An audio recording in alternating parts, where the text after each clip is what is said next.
हे, क्या है? कहाँ? जगह कहाँ है? आइए। हे, थोड़ा थोड़ा खिसक जाइए ना, पैर बाहर कर लीजिए।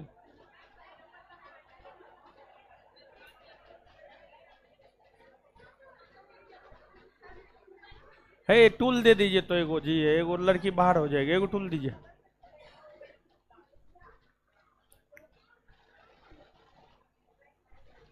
चलिए आइए, बाहर निकल जाइए, आइए ना।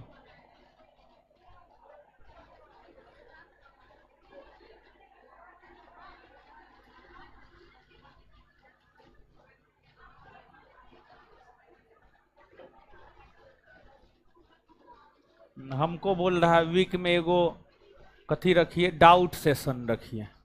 जितना पढ़ा देते हैं उतना याद रख लो सीधा। डाउट सेशन, ये सब नोटंकी हमको नहीं करने होता है, हमको सिर्फ पढ़ाने होता है। आइए बैठिए। अब मत, अब झगड़ काहे रहे हैं? हम हम तो आपको जगह उपलब्ध करवाए हैं ना। हाँ, प्यार से रहना है, ठीक है। सुख समृद्धि बढ़ेगा, झगड़ा नहीं करना है।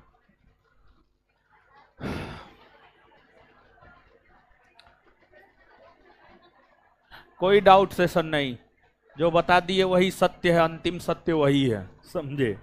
डाउट सेशन, हमको उतना फुर्सत ना है कि हम डाउट सेशन आपके लिए रखें। जितना पढ़ाए हैं ना उतना याद रख लीजिए, क्वेश्चन नहीं छूटेगा। अब एक आध गो क्वेश्चन डाउट होता है तो उसके लिए हम एगो पूरा क्लास बर्बाद कर दे, उतना पागल हम ना है। क्या लगाया है जी? हाँ, तीसरा क्लास लगाया है ना, लेक्चर 3।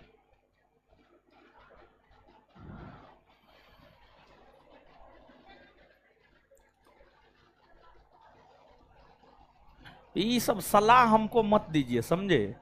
क्या जरूरी है क्या जरूरी ना है वो हमको पता है। बताइए, अब 2 4 5 गो क्वेश्चन के लिए हम डाउट सेशन लगाए, एक दिन में हम कितना चीज पढ़ा देंगे। कोई डाउट ना है, जो लिख दिए हैं, जो बोल दिए हैं, वही ब्रह्मा जी का लकीर है, लक्ष्मण रेखा है वो, समझे?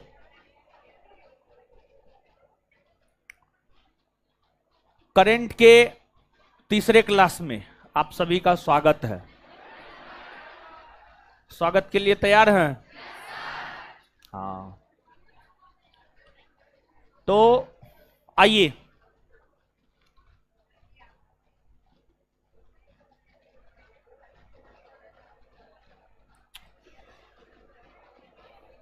करंट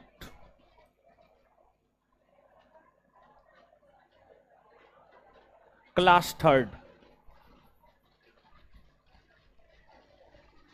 आइए।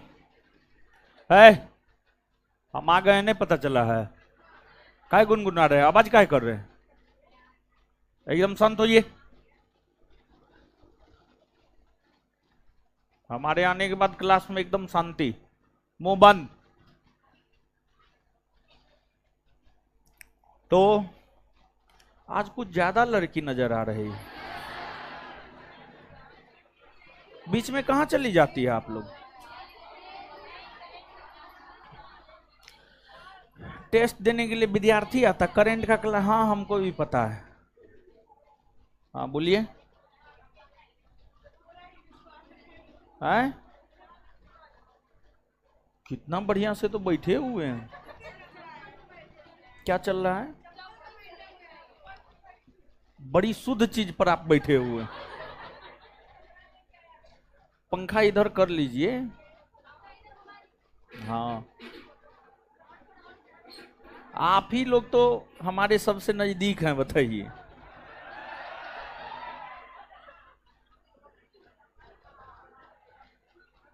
चलिए, तो करंट का इससे पहले और भी क्लास हुआ है। एक क्लास में सिलेबस बताए थे, और 2 क्लास में पढ़ाए हैं। सबसे पहले जो 2 क्लास करवाए हैं उसका रिवीजन और किए हैं, 2-4 गो क्वेश्चन पूछे सही में जवाब दीजिएगा। दोनों क्लास कॉपी है जी तुम्हारे पास? दोनों क्लास का है ना? चलिए बताइए तो, सम्मिलित रूप से बताइए। गेहूं के साथ घुनो पिसाने दीजिए, कोई दिक्कत ना है, फटाफट। भारत के वर्तमान में कितने राज्य हैं जहां समान नागरिक सिविल संहिता लागू है? कौन कौन? गोवा और 2024 में समान नागरिक सिविल संहिता को कौन राज्य लागू किया है? उत्तरा। 2024 में ज्ञानपीठ पुरस्कार 2 लोगों को मिला है, कौन कौन? स्वामी रामभद्राचार्य और गुलजार ना। अच्छा, सुप्रीम कोर्ट ने इलेक्टोरल बॉन्ड स्कीम को जो असंवैधानिक करार दिया है उसमें कौन से 2 मौलिक अधिकार के उल्लंघन की बात की गई? 19 के 1 का क और 21। आगे, डेमोक्रेसी इंडेक्स कौन सी संस्था जारी करती है? डेमोक्रेसी इंडेक्स कौन सी संस्था जारी करती है? The economic intelligence unit. The economics intelligence. लोकतंत्र सूचकांक 2023 में भारत को कौन सा स्थान मिला? 41वां ना। हिंद महासागर सम्मेलन 2024 कहां हुआ है? ऑस्ट्रेलिया के पर्थ में। सबसे अधिक दिनों तक अंतरिक्ष में रहने का रिकॉर्ड किसके नाम दर्ज हुआ? Oleg Kononenko. ओलेग कोनो। भारत रत्न कितने लोगों को मिला है? 5 ना। कौन कौन?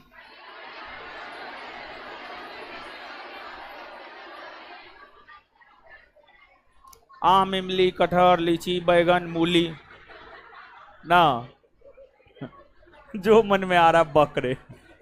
पुराना है जी, कॉपी में पुराना है। क्लास नहीं करती है जी, कॉपी में पूरा कहाँ है?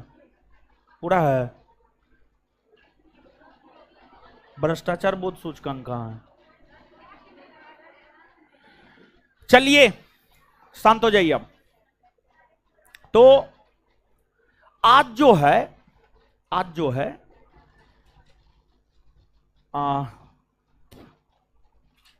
है जो कुछ टॉपिक की चर्चा करने जा रहे हैं, एक यूनिफॉर्म सिविल कोड नहीं, sorry, citizenship amendment act, CAA 2019। फिर आपको महतारी वंदना योजना,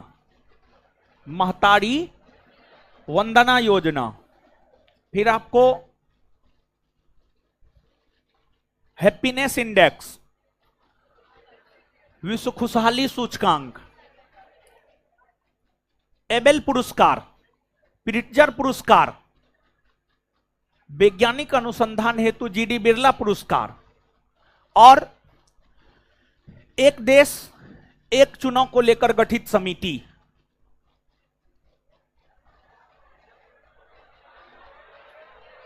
इन तमाम टॉपिकों की चर्चा हम आपके साथ करेंगे। आप जो बोल रहे हैं एक देश एक चुनाव, वो तो स्वतंत्रता के बाद के भारत को पढ़ाते हुए वहां पर थोड़ा बताए थे, लेकिन यहां पर विस्तार पूर्वक बतलाना है। रामनाथ कोविंद की अध्यक्षता में जो 8 सदस्यीय कमेटी का गठन हुआ, कब गठन हुआ? 2 सितंबर 2023 को गठन हुआ। हाल में रिपोर्ट दिया है, 2 चरण में चुनाव करवाने की बात कही है। तो इस सब बात की चर्चा भी करेंगे। सिर्फ उतना ही नहीं है, वहां पर तो हम आपको यह बात बतलाए थे कि आज केंद्र की मोदी सरकार एक राष्ट्र एक चुनाव करवाने को लेकर जो है आपको समिति गठन किया है। तो वहां पर हम आपको बताए थे थोड़ा बहुत, लेकिन यहां पर जो है विस्तार पूर्वक चीजों को हम लोग देखेंगे। तो सबसे पहले आज के सेशन में हम लोग चर्चा करेंगे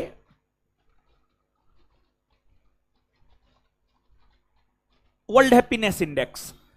तो हेडिंग मारिए world happiness index.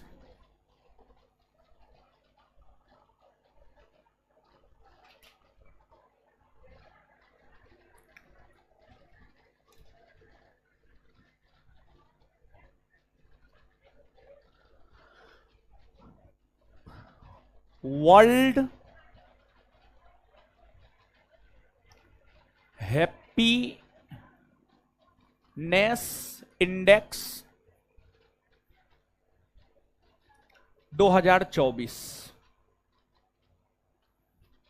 World happiness index 2024।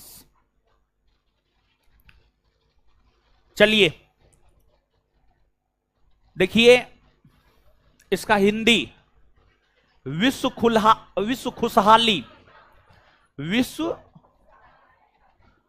खुशहाली सूचकांक। खुशहाली सूचकांक।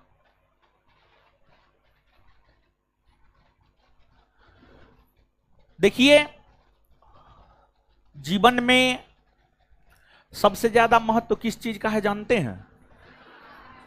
खुशी का, खुश रहने का।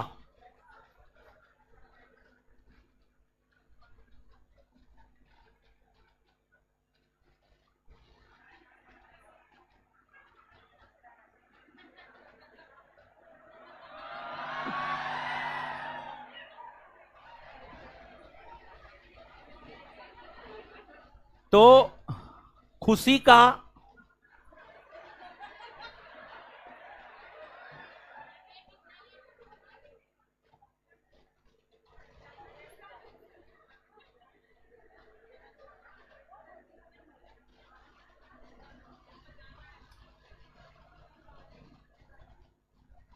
सही में तबीयत खराब है जी, सही में।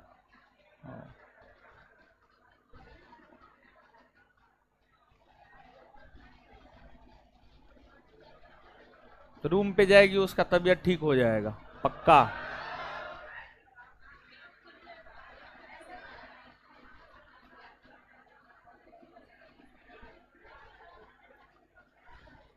तो है, सुनिए, है शांत रहिए। देखिए है, शांत रहिए, अब एकदम शांति। आप लोग हल्ला काहे करते हैं? हो किसी रोज मूड खराब रहा, हम सीसीटीवी फुटेज निकलवाएंगे। जो हल्ला करते हैं लड़की के सैंडल से हम मार खिलवाएंगे, ठीक है? तो इसलिए शांति। लगता आज पढ़ने नहीं आए हैं आप लोग, एकदम पूरा जॉली मूड में हैं। आज क्वेश्चनों हम जॉली मूड वाला सेटो कर दिए हैं, यो दिक्कतें है। क्वेश्चन बड़ी आसान दे दिए हैं, मात्र हमको लगता है 10 गो नया क्वेश्चन मिलेगा, बाद बाकी सब पढ़ा हुआ ही मिलेगा, ठीक है? थोड़ा सा क्वेश्चनों टफ रहता, क्वेश्चन नहीं बनता तो थोड़ा सा आप लोग का मोरल डाउन होता, समझे? तो खैर ठीक है, अब जो हो गया है वो हो गया है। देखिए अब शांत रहिए। विश्व खुशहाली दिवस, विश्व खुशहाली दिवस की अगर हम लोग बात करें तो विश्व खुशहाली दिवस मनाया जाता है 20 मार्च को। 20 मार्च को 20 मार्च को विश्व खुशहाली दिवस मनाया जाता है। और विश्व खुशहाली दिवस के उपलक्ष्य में ही 20 मार्च 2024 को यह सूचकांक जारी हुआ है। 20 मार्च 2024 को यह सूचकांक जारी हुआ है। और यह सूचकांक जिस संस्था के द्वारा जारी किया जाता है उस संस्था का नाम है UNSDSN।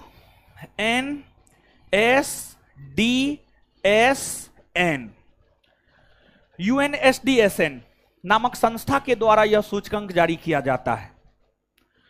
UNSDSN का फुल फॉर्म होता है United Nation sustainable development solution network.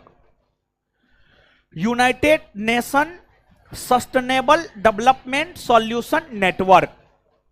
इसका हिंदी होता है संयुक्त राष्ट्र सतत विकास समाधान नेटवर्क। संयुक्त राष्ट्र सतत विकास समाधान नेटवर्क नामक संस्था के द्वारा यह सूचकांक जारी किया जाता है। इस सूचकांक में 6 चीजों को आधार बनाया जाता है। 6 मानक होते हैं और उसी 6 मानक को आधार बनाते हुए यह सूचकांक जारी किया जाता है। पहला, राज्य में प्रति व्यक्ति आय लोगों का कितना है। राज्य में प्रति व्यक्ति आय लोगों का कितना है। राज्य मतलब देश समझ लीजिए। यहां पर देश में किसी भी देश का प्रति व्यक्ति आय कितना है।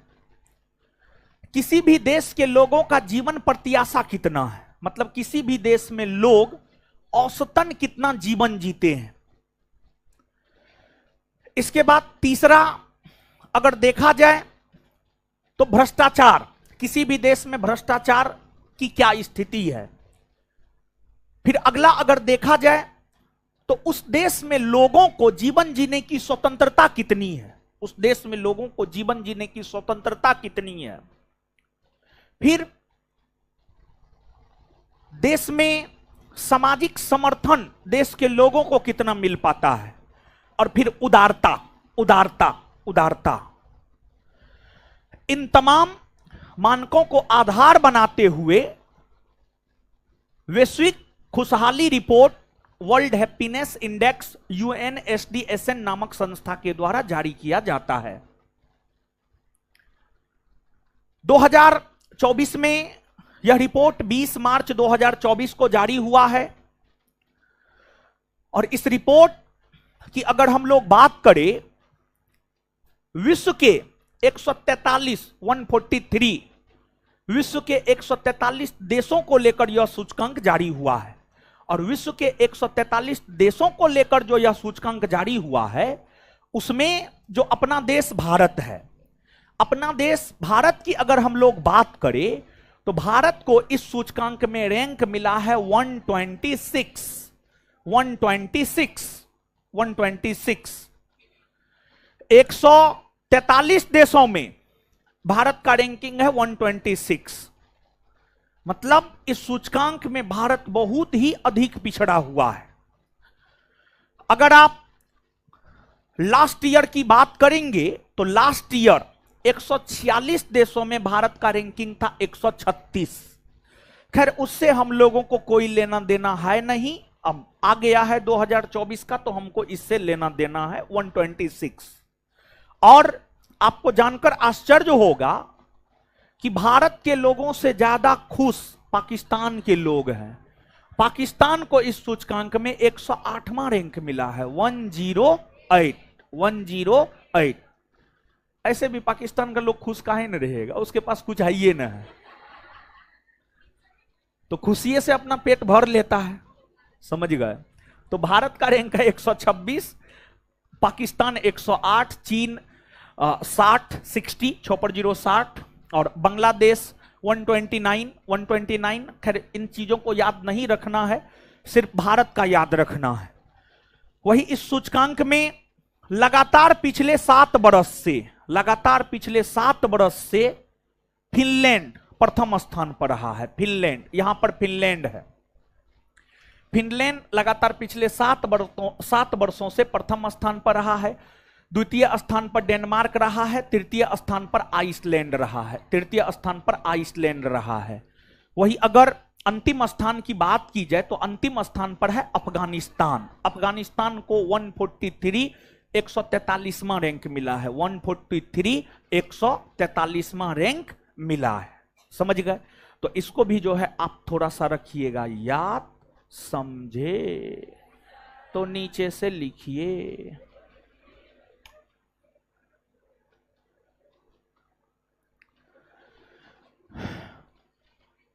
लिखिएगा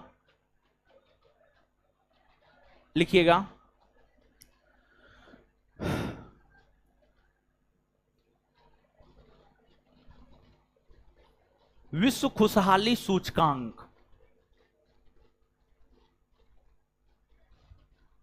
2024। विश्व खुशहाली सूचकांक 2024।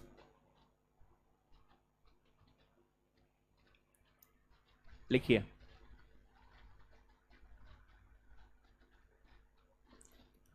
यह सूचकांक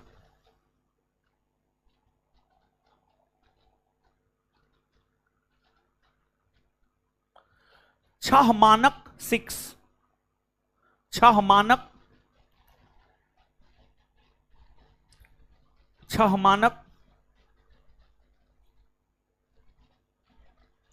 जैसे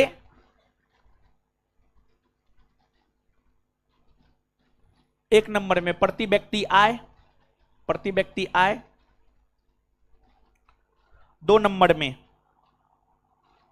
जीवन प्रत्याशा,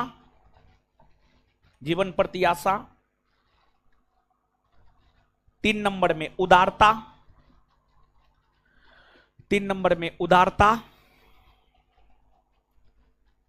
4 नंबर में सामाजिक समर्थन,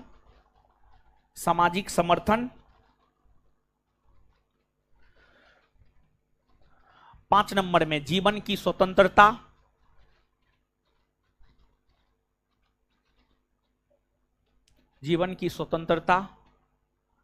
6 नंबर में भ्रष्टाचार को आधार बनाते हुए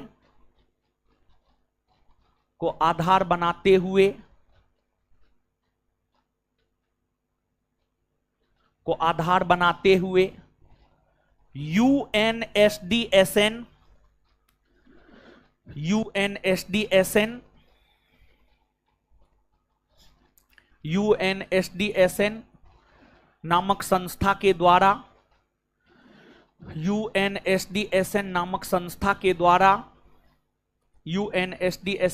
संस्था के द्वारा जारी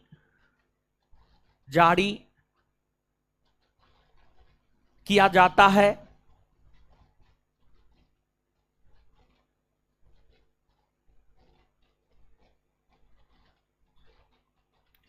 नीचे से यूएनएसडीएसएन डैश दे करके, नीचे से यूएनएसडीएसएन और डैश दे करके, नीचे से यूएनएसडीएसएन और डैश दे करके United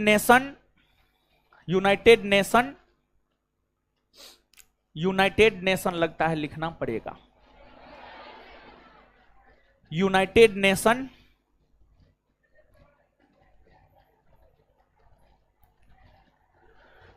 United Nation sustainable development solution network, United Nation sustainable development solution network, cost में संयुक्त राष्ट्र सतत विकास समाधान नेटवर्क,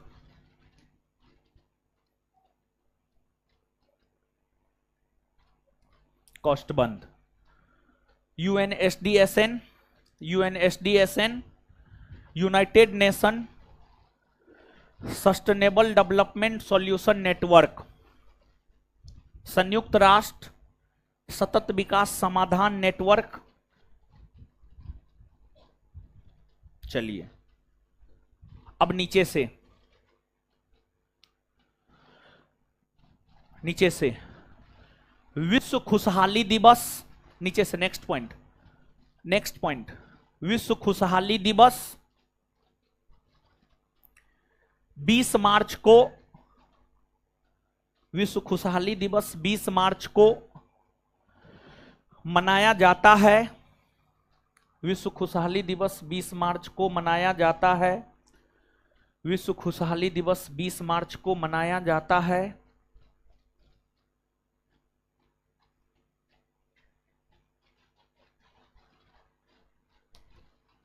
फुल स्टॉप। इसी उपलक्ष्य, उसी लाइन में, इसी उपलक्ष्य में, इसी उपलक्ष्य में 20 मार्च 2024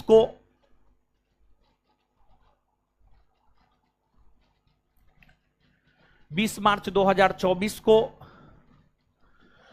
यह सूचकांक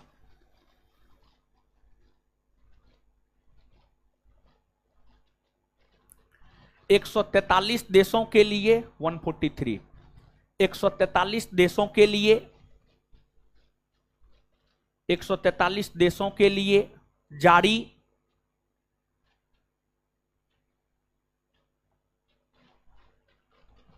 किया गया है।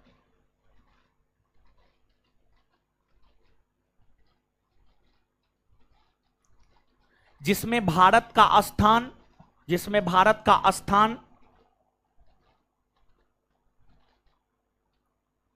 126वां रहा है।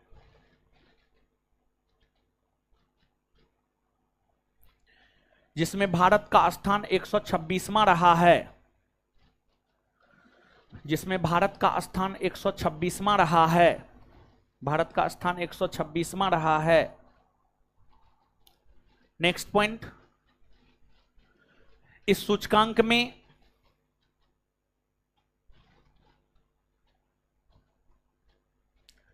प्रथम स्थान फिनलैंड,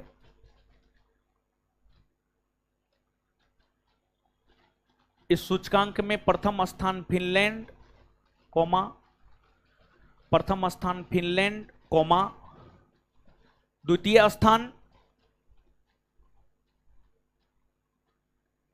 द्वितीय स्थान डेनमार्क,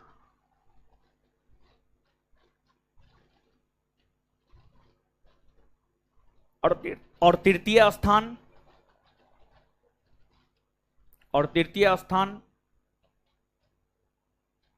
आइसलैंड का रहा है।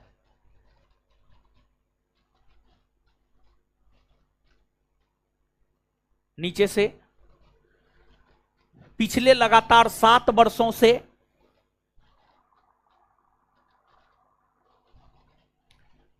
नेक्स्ट पॉइंट, पिछले लगातार 7 वर्षों से इस सूचकांक में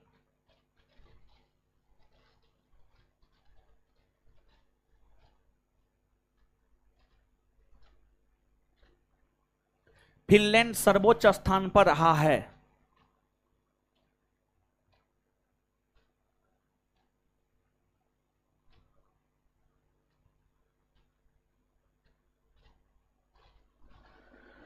पिछले लगातार 7 वर्षों से फिनलैंड लगातार शीर्ष स्थान पर रहा है। नेक्स्ट पॉइंट, इस सूचकांक में अंतिम स्थान अफगानिस्तान को मिला है।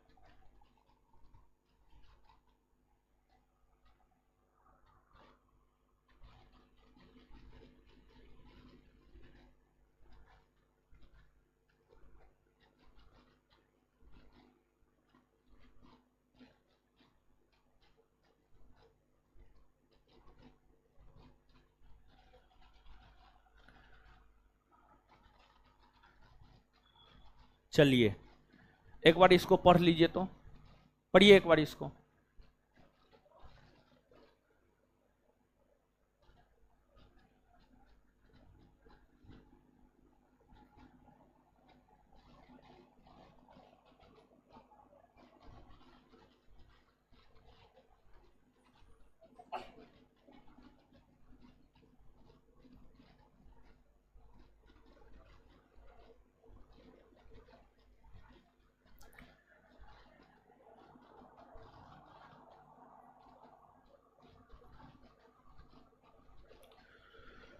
पढ़ लिए ना,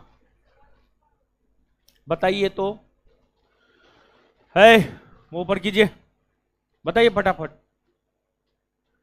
विश्व खुशहाली दिवस कब मनाया जाता? विश्व खुशहाली दिवस। इसके बाद आगे बताइएगा, वैश्विक खुशहाली रिपोर्ट कौन सी संस्था जारी करती? UNSDSM। विश्व खुशहाली रिपोर्ट कौन सी संस्था जारी कर, इसका फुल फॉर्म क्या होता है? क्लियर है? 146 देशों, सॉरी 143 देशों को लेकर यह सूचकांक जारी हुआ है, उसमें भारत का स्थान 100।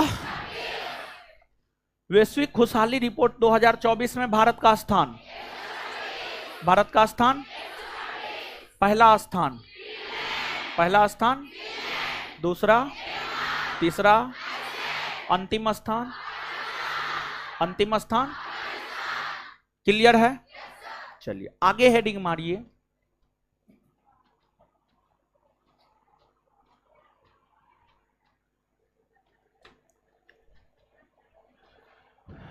एबल पुरस्कार, एबल, एबेल पुरस्कार, सॉरी एबेल पुरस्कार। ये मई चल रहा है, हो मई, हाँ एबेल पुरस्कार। चलिए सुनिए, समझिए।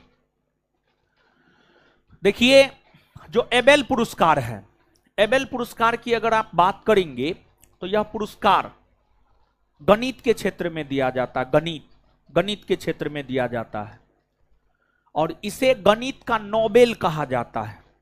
एबेल पुरस्कार को गणित का नोबेल कहा जाता है और यह पुरस्कार पहली बार 2003 में दिया गया था, 2003 में दिया गया था और तब से लेकर आज तक दिया जाता रहा है।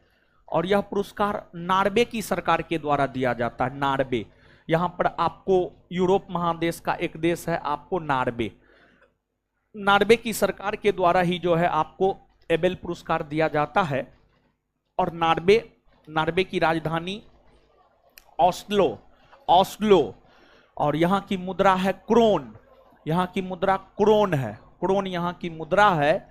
और नॉर्वे की सरकार के द्वारा यह पुरस्कार दिया जाता है और इस पुरस्कार के अंतर्गत जो है 75 लाख क्रोन दिया जाता है, 75 लाख क्रोन,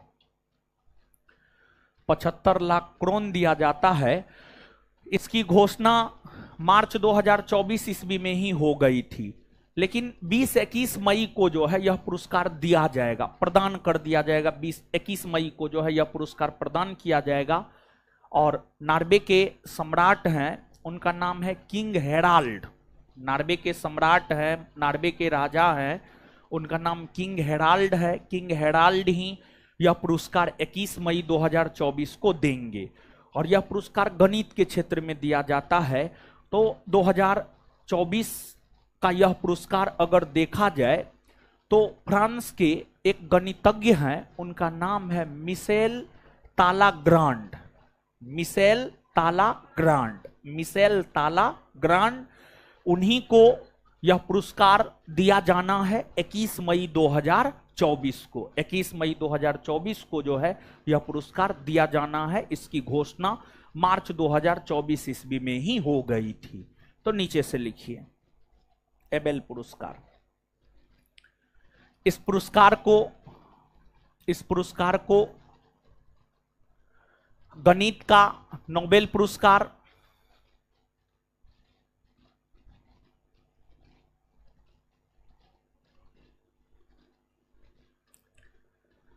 इस पुरस्कार को गणित का नोबेल पुरस्कार कहा जाता है, इस पुरस्कार को गणित का नोबेल पुरस्कार कहा जाता है। यह पुरस्कार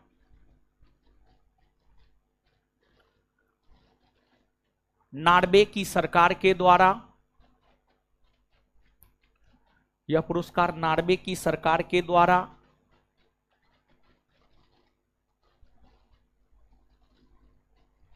दिया जाता है।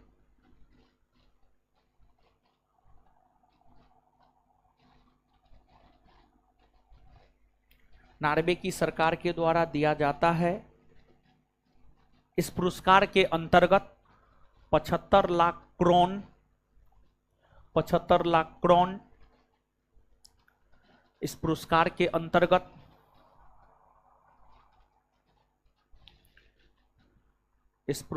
अंतर्गत प्रोत्साहन राशि के तौर पर, इस पुरस्कार के अंतर्गत, सही से नहीं लिखती है जी, कुछ हम बोलते हैं हम लिखती है ही, हम तुम्हारा देख करके गलती लिखा रहे हैं, तुम दिमागे ने क्या लिखा है जी। इस पुरस्कार के अंतर्गत 75 लाख करोड़ प्रोत्साहन राशि के तौर पर। 75 लाख करोड़ तुम्हारा कहां गया, कौवा लेके उड़ गया। बट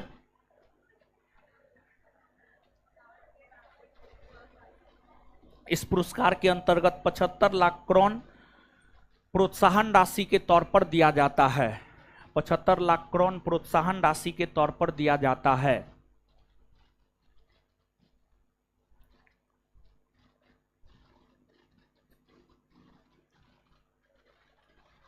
नेक्स्ट पॉइंट, 21 मई 2024 को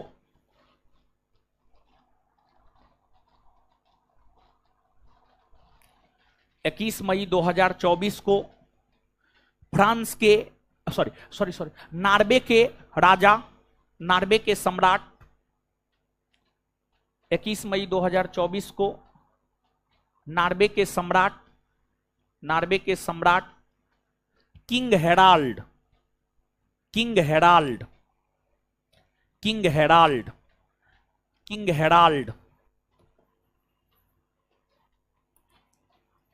के द्वारा यह पुरस्कार, किंग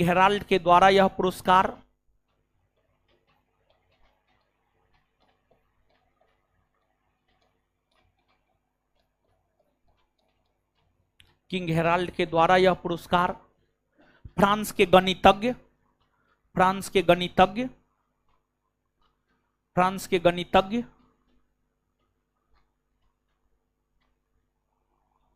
मिशेल तालाग्रांड, बोर्ड पे लिखा हुआ है मिशेल तालाग्रांड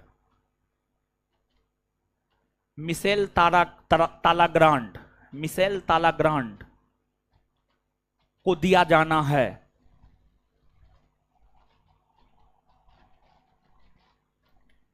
मिशेल तालाग्रांड को दिया जाना है।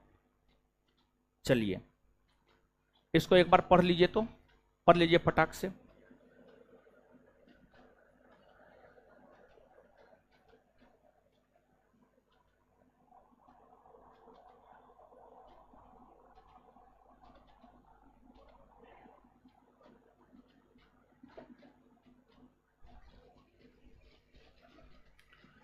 पढ़ लिए, बताइए गणित का नोबेल पुरस्कार किसे कहते हैं? गणित का नोबेल पुरस्कार। अच्छा, यह पुरस्कार जो है कहां की सरकार के द्वारा दिया? कहां की है? सुनिए तो, हमारे बैग में अथी होगा, वो किताब होगा प्रतियोगिता दर्पण का, लेते आइएगा तो ठीक है। हाँ, क्या बोले थे? हाँ, बताइएगा इस पुरस्कार की शुरुआत कब से हुई है? कब से? चलिए ठीक है। इस पुरस्कार के अंतर्गत कितना करोड़ प्रोत्साहन राशि के तौर पर, कितना करोड़? 75 लाख करोड़। ठीक है। इसके बाद आगे बताइएगा कि 21 मई 2024 को यह पुरस्कार फ्रांस के किस गणितज्ञ को दिया जाना? किसे दिया जाना है? मिशेल तालाग्रांड। तो 21 मई 2024 को एबेल पुरस्कार किसे दिया जाना है? मिशेल तालाग्रांड को दिया जाना। क्लियर है ये बात? आगे हेडिंग मारिए, प्रिट्जर पुरस्कार।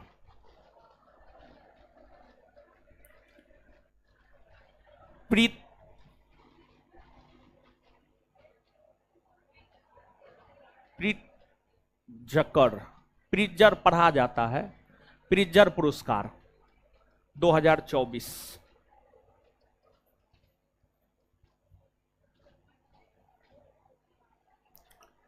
देखिए, सुनिए प्रिट्जर पुरस्कार घोषणा हुआ था इस पुरस्कार की भी मार्च में, हाल फिलहाल में कुछ दिन पहले दिया गया है। ठीक है, प्रिजर पुरस्कार की अगर बात की जाए तो यह पुरस्कार आर्किटेक्ट के क्षेत्र में दिया जाता है, वास्तुकला के क्षेत्र में दिया जाता है। मतलब एक प्रकार से कहिए ना तो इंजीनियर सबको यह पुरस्कार विशेष तौर पर जो है आपको मिलता है। जैसे आप पढ़ते होंगे इतिहास में कि ताजमहल का वास्तुकार, आप पढ़ते होंगे बीबी के मकबरा का वास्तुकार, फतेहपुर सिकरी का वास्तुकार, मतलब डिजाइनर। एक प्रकार सोचिए ना, बड़े बड़े भवन के, बड़े बड़े पुल के जो डिजाइनर होते हैं, समझ गए, तो उसी को यह पुरस्कार जो है आपको दिया जाता है। वास्तुकला के क्षेत्र में यह पुरस्कार दिया जाता है, आर्किटेक्ट के क्षेत्र में यह पुरस्कार दिया जाता है। यह पुरस्कार 1979 ईस्वी से 1979 ईस्वी से दिया जा रहा है और 2024 में यह पुरस्कार जापान के आर्किटेक्ट रिकेन यामामोटो को दिया गया है। 2024 ईस्वी में यह पुरस्कार जापान के आर्किटेक्ट है, उसका नाम है रिकेन यामामोटो। रिकेन यामामोटो को यह पुरस्कार मिला है और यह जापान के 90 आर्किटेक्ट है जिन्हें यह पुरस्कार मिला है। और अभी तक के इतिहास में अगर आप देखेंगे, क्या कभी भारत के किसी आर्किटेक्ट को यह पुरस्कार मिला है या नहीं मिला है, तो अभी तक के इतिहास में सिर्फ एक भारतीय आर्किटेक्ट को यह पुरस्कार मिला है, उसका नाम है बालकृष्ण दोषी। बालकृष्ण दोषी को यह पुरस्कार 2018 में मिला था, 2018 में मिला था। उनके अलावा भारत के अन्य किसी भी आर्किटेक्ट को जो है यह पुरस्कार नहीं मिला है, तो रिकेन यामामोटो को मिला है।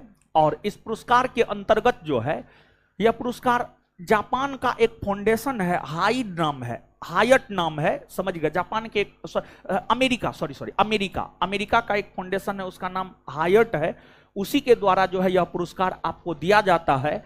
और इस पुरस्कार के अंतर्गत प्रोत्साहन राशि के तौर पर $1,00,000 दिया जाता है। $1,00,000 प्रोत्साहन राशि के तौर पर $1,00,000 जो है दिया जाता है। तो नीचे से आप लिखिएगा। और एक बात और जानिए, जैसे एबेल पुरस्कार गणित के क्षेत्र का सबसे बड़ा पुरस्कार है, गणित का नोबेल कहा जाता है। आर्किटेक्ट के क्षेत्र में अगर देखा जाए तो आर्किटेक्ट के क्षेत्र का यह सबसे बड़ा पुरस्कार है, आर्किटेक्ट के क्षेत्र का यह सबसे बड़ा पुरस्कार है। तो नीचे से लिखिए।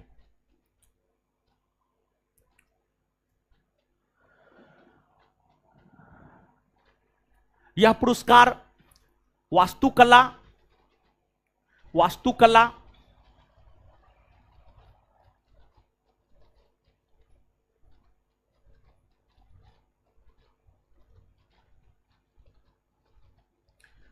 यह पुरस्कार वास्तुकला के क्षेत्र में,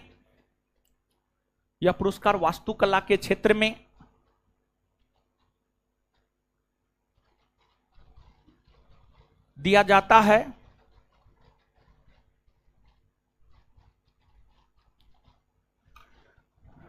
यह पुरस्कार वास्तुकला के क्षेत्र में दिया जाता है। इस क्षेत्र का यह सबसे बड़ा पुरस्कार माना जाता है, पास कीजिए। इस क्षेत्र का यह सबसे बड़ा पुरस्कार माना जाता है, इस क्षेत्र का यह सबसे बड़ा पुरस्कार माना जाता है। क्या हुआ बोलिए? है? हाँ, प्रतिभा कुमारी। कोई प्रतिभा कुमारी है जी, उसका भाई तरुण कुमार पीछे खड़ा है। प्रतिभा कुमारी कोई लड़की है जिसके भाई तरुण कुमार है। जाइए तो लिखिए, छोड़िए ना, हे भगवान, लगता है कोई परी उतर गई है, ऐसे आप लोग करते हैं, अजीब हाल है। मतलब ये क्या रिएक्शन हुआ, मतलब कुछ भी। रूम का चाबी लेके आ गई है जी, है? तब है क्या? बहुत दिन बाद आया है, ओटीपी आया है। तो इसी टाइम में ओटीपी फोटीपी का कम होता है। बढ़िया है। दाल में भात, भात में चोखा करते रहिए जीवन भर। यह पुरस्कार वास्तुकला के क्षेत्र में दिया जाता है।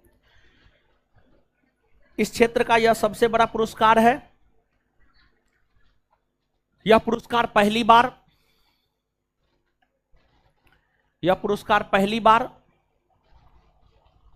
1979 ईस्वी में, यह पुरस्कार पहली बार 1979 ईस्वी में, यह पुरस्कार पहली बार 1979 ईस्वी में दिया गया।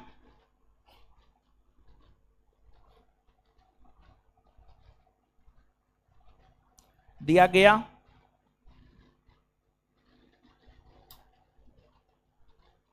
दिया गया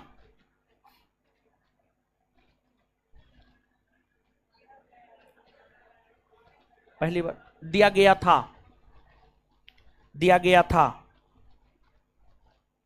दिया गया था। आगे, इस पुरस्कार के अंतर्गत $1,00,000, $1,00,000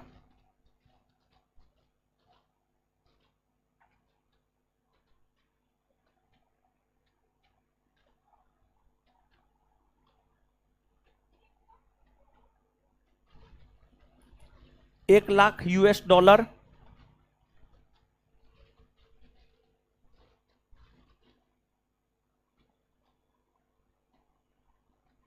$1,00,000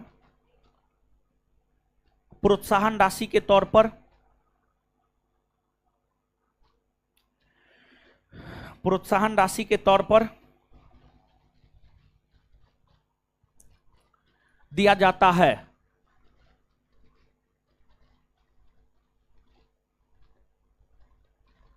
नेक्स्ट, 2024 का यह पुरस्कार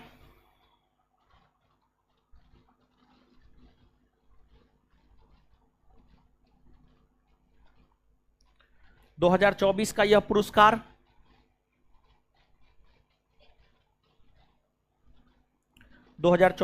पुरस्कार जापान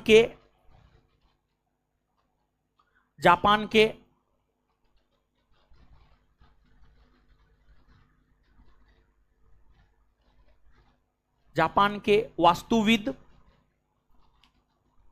आर्किटेक्ट का ही हिंदी होता है वास्तुविद। जापान के वास्तुविद रिकेन यामामोटो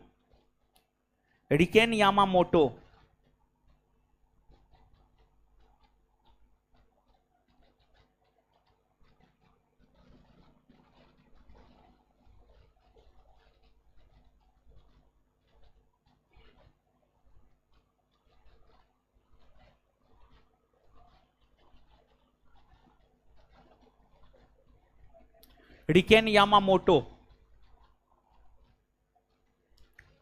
2024 का यह पुरस्कार जापान के वास्तुविद रिकेन यामामोटो को दिया गया है।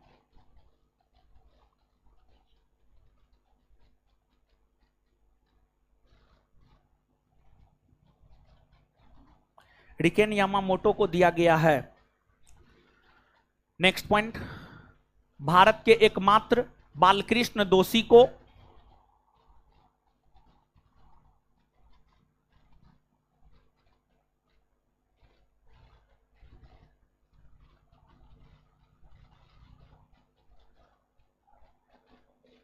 भारत के एकमात्र बालकृष्ण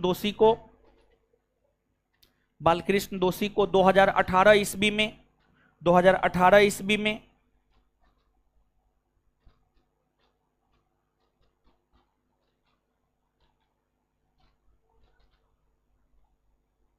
2018 ईस्वी में मिला है।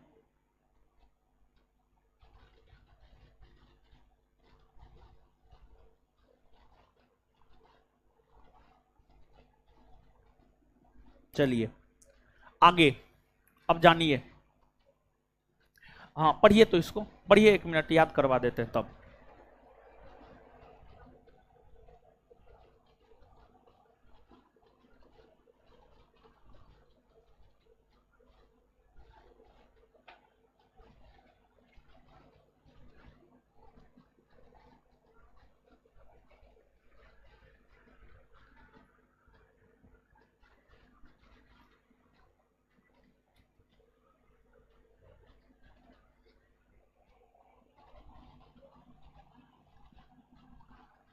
चलिए पढ़ लिए, बताइए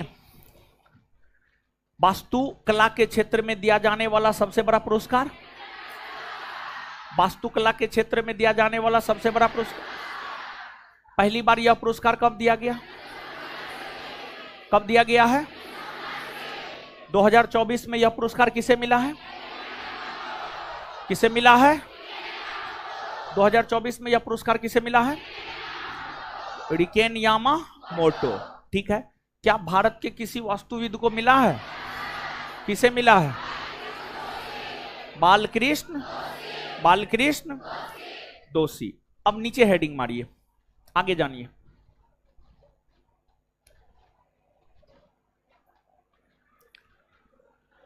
वैज्ञानिक अनुसंधान हेतु जीडी बिरला पुरस्कार।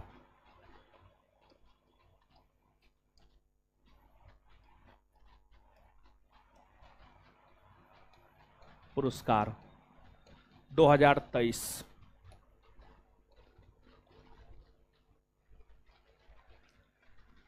वैज्ञानिक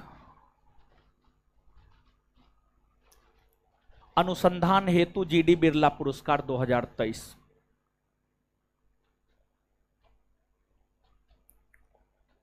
चलिए समझिए, हेडिंग मार लिए। देखिए, एक तो नाम में ही है कि जीडी बिरला फाउंडेशन का नाम है, जीडी बिरला फाउंडेशन का नाम है। जैसे आप बिहारी पुरस्कार का नाम सुने हैं, नाम सुने हैं? वो पुरस्कार किसके द्वारा दिया जाता है? जीडी बिरला फाउंडेशन के द्वारा दिया जाता है, जीडी बिरला फाउंडेशन के द्वारा दिया जाता है। व्यास सम्मान का नाम सुने हैं? वो भी जीडी बिरला फाउंडेशन के द्वारा दिया जाता है। तो जीडी बिरला एक संस्था है जिसके द्वारा कई सारे पुरस्कार दिए जाते हैं, जिसमें जीडी बिरला फाउंडेशन के द्वारा विज्ञान के क्षेत्र में वैज्ञानिक अनुसंधान को बढ़ावा देने को लेकर 50 वर्ष से कम उम्र के वैज्ञानिकों को यह पुरस्कार दिया जाता है। 50 वर्ष से कम उम्र के वैज्ञानिकों को यह पुरस्कार दिया जाता है। और हाल में यह पुरस्कार प्रयागराज में एक संस्थान है, हरिश्चंद्र अनुसंधान संस्थान प्रयागराज, जिसे इलाहाबाद हम लोग पहले कहते थे। उत्तर प्रदेश के प्रयागराज में एक संस्थान है, हरिश्चंद्र अनुसंधान संस्थान। वहां पर एक फिजिक्स का प्रोफेसर था, है भी, वर्तमान में है भी, फिजिक्स के प्रोफेसर है। उनका नाम है professor Aditi Sen day, Aditi Sen day. उन्हीं को 2023 का वैज्ञानिक अनुसंधान हेतु जीडी बिरला फाउंडेशन के द्वारा यह पुरस्कार प्रदान किया गया है। और इस पुरस्कार के अंतर्गत जो है आपको प्रोत्साहन राशि के तौर पर 5 लाख रुपया दिया जाता है। प्रोत्साहन राशि के तौर पर 5 लाख रुपया जो है आपको दिया जाता है। तो नीचे से लिखिएगा,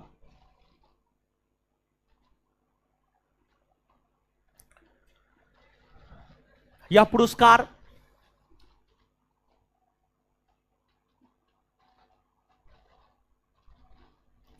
जीडी बिरला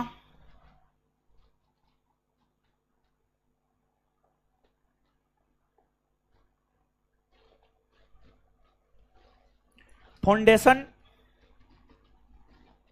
के द्वारा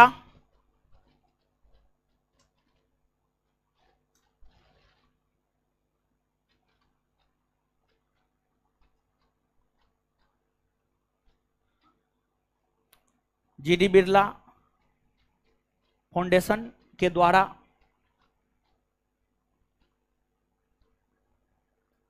50 वर्ष से कम उम्र के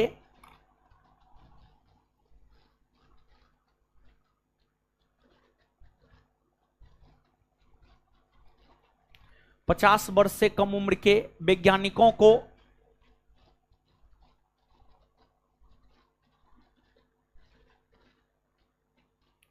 दिया जाता है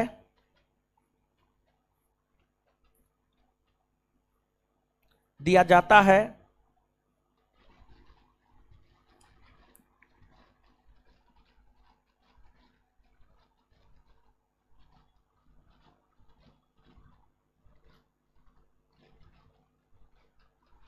2023 का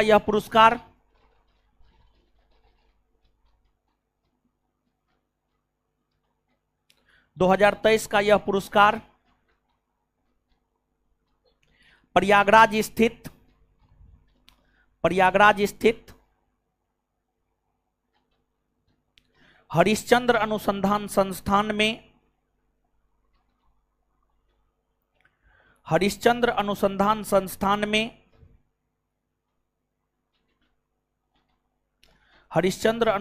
संस्थान में भौतिकी विभाग में कार्यरत हरिश्चंद्र अनुसंधान संस्थान में भौतिकी विभाग में कार्यरत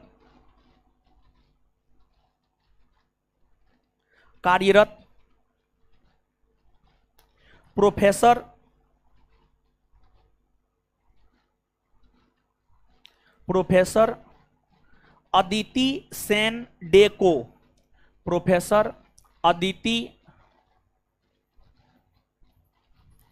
सेन डेको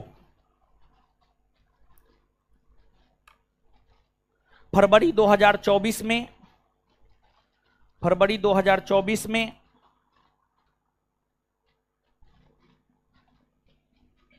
क्या हुआ जी?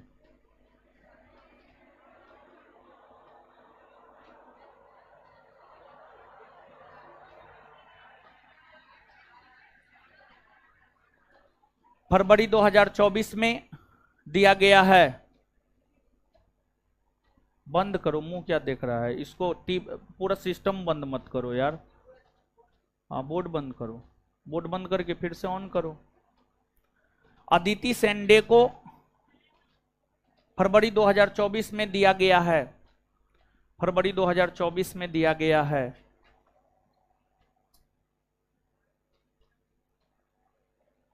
रुक जाओ, थोड़ा देर रुक जाओ, 1 मिनट। दिया गया है। चलिए अब ऑन करो।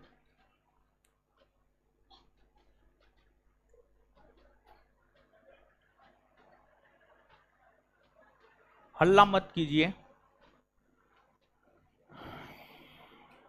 गर्मी न है, गर्मी में सब चीज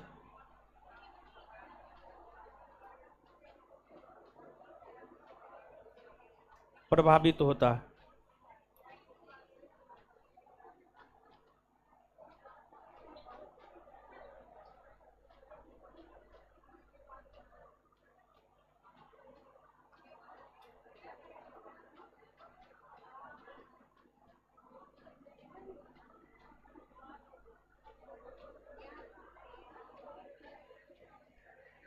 हुआ जी, ऑन हुआ।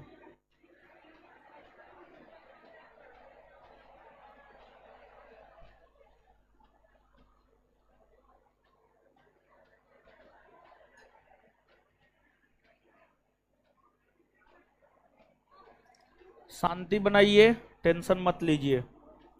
गड़बड़ हुआ है, ठीक हो रहा है।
ऑनलाइन चल रहा है ना? हाँ ठीक है, तो है बोर्डे न गड़बड़ है। हाँ बाद बाकी सब ठीक है ना? हाँ तो सुनिए, ठीक हो रहा है अपना, सुनिए। है गमछी बोलो, बैठो बैठो बैठो। चलिए आइए आगे सुनिए। जितना बता दिए थे उतना तो लिखा ही दिए हैं, कोई दिक्कत है नहीं। आगे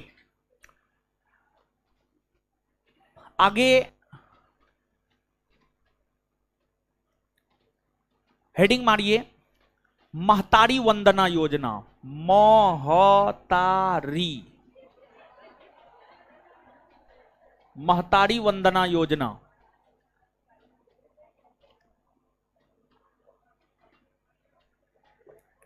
महतारी वंदना योजना। चलिए सुनिए, इसमें कुछ न है, कुछ है ये न है, इसी वजह से इसी को पहले समझा दे रहे हैं।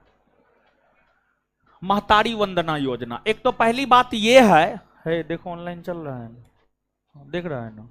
हाँ ऑनलाइन वाले लोग, बोर्ड गड़बड़ है, हम गड़बड़ न है, हम ठीक है, ठीक है। तो इसलिए आइए आराम से सुनिए ध्यान से। बोर्ड न है तो क्या हुआ, पहले जो है बहुत कुछ नहीं था तो लोग नहीं पढ़ता था, समझे? महतारी वंदना योजना, देखिए एक तो पहली बात यह है कि इस योजना का संबंध है छत्तीसगढ़ राज्य से। इस योजना का संबंध कौन राज्य से है?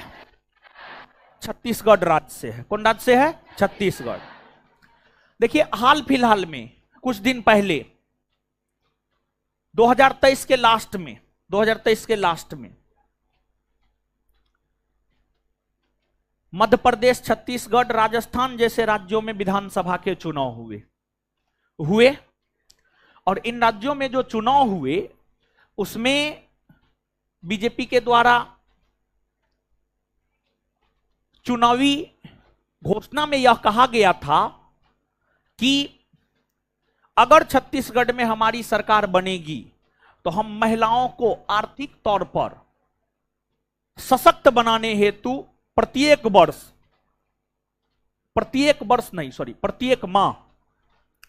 माह 1,000 रुपया देंगे, प्रत्येक माह 1,000 रुपया देंगे।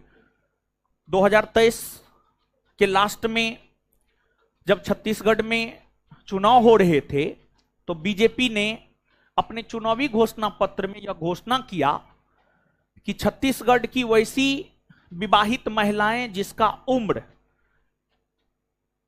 21 वर्ष या उससे अधिक हो गया है, उसे छत्तीसगढ़ की राज्य सरकार के द्वारा प्रत्येक माह उसके खाता में 1,000 रुपया भेजा जाएगा।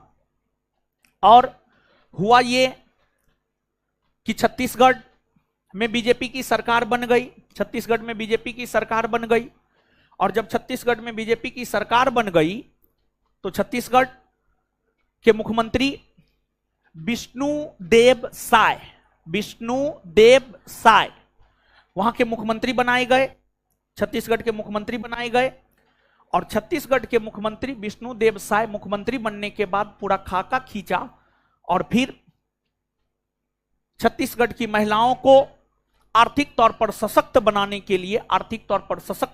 के लिए 10 मार्च 2024 से महतारी वंदना योजना की शुरुआत किए और इसका उद्घाटन वर्चुअल तरीका से हमारे प्रधानमंत्री श्री नरेंद्र मोदी जी के द्वारा जो है आपको किया गया। और जो है अब छत्तीसगढ़ की वैसी महिलाएं जिसका उम्र 21 वर्ष हो चुका है या 21 वर्ष से ज्यादा हो चुका है, वो विवाहित है, तो उन्हें छत्तीसगढ़ की राज्य सरकार के द्वारा जो है प्रत्येक माह 1,000 रुपया प्रोत्साहन राशि के तौर पर प्रदान की जानी है। समझ गए? तो नीचे से लिखिए, महतारी वंदना योजना। इस योजना का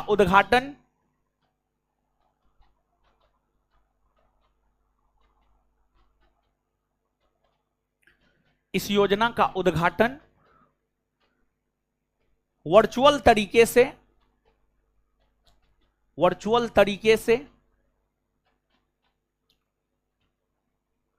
10 मार्च 2024 को 10 मार्च 2024 को 10 मार्च 2024 को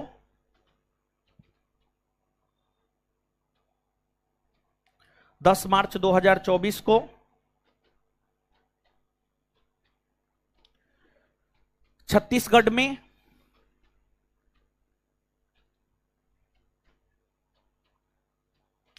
प्रधानमंत्री श्री नरेंद्र मोदी के द्वारा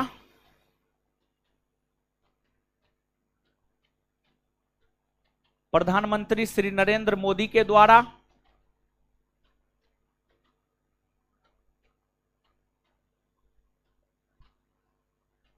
किया गया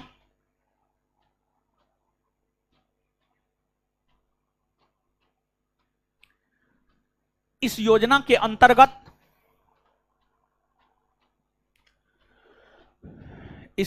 के अंतर्गत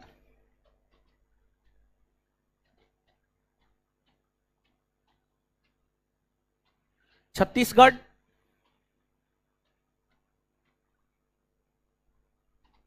की वैसी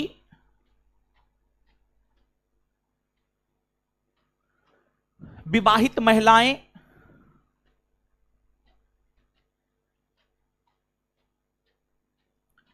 छत्तीसगढ़ की वैसी विवाहित महिलाएं जिनका उम्र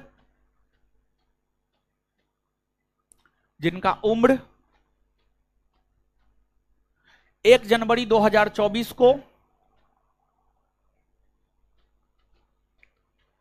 1 जनवरी 2024 को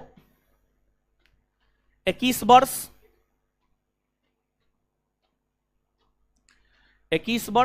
या उससे अधिक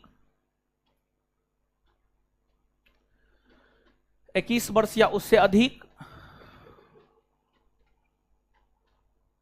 हो गया हो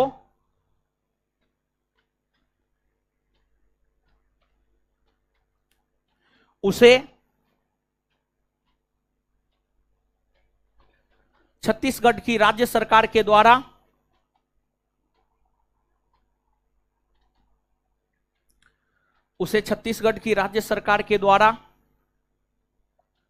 उसे छत्तीसगढ़ की राज्य सरकार के द्वारा प्रत्येक माह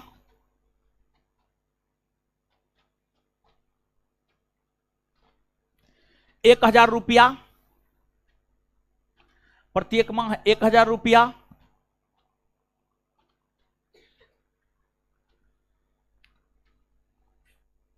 उस महिला के खाता में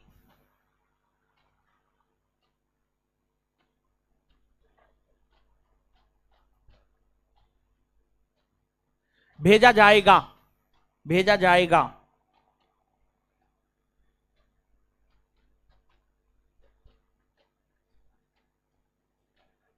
वर्तमान में नेक्स्ट पॉइंट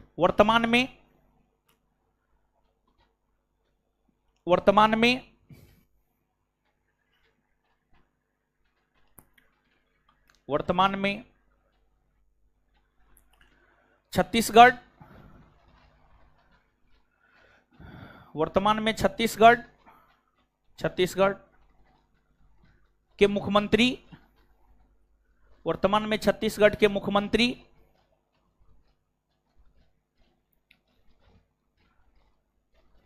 विष्णुदेव साय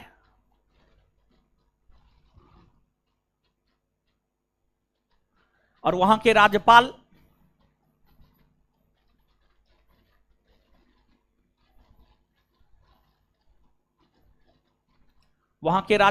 विश्वभूषण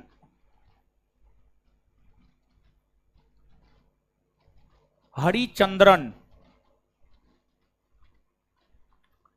वर्तमान में छत्तीसगढ़ के मुख्यमंत्री विष्णुदेव साय और राज्यपाल विश्वभूषण हरिचंद्रन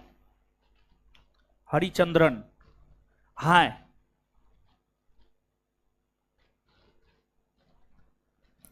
चलिए आगे अब आप हेडिंग मारिए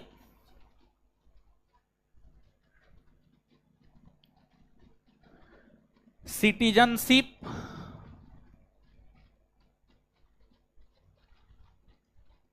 अमेंडमेंट एक्ट 2019।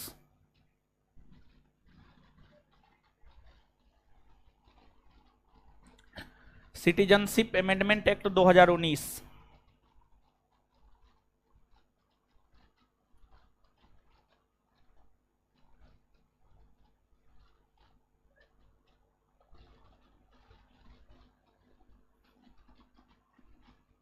चलिए देखिए, इसको जो है थोड़ा अच्छे से समझिएगा, ठीक है, थोड़ा अच्छे से जो है इसको आप समझिएगा, समझाते हैं।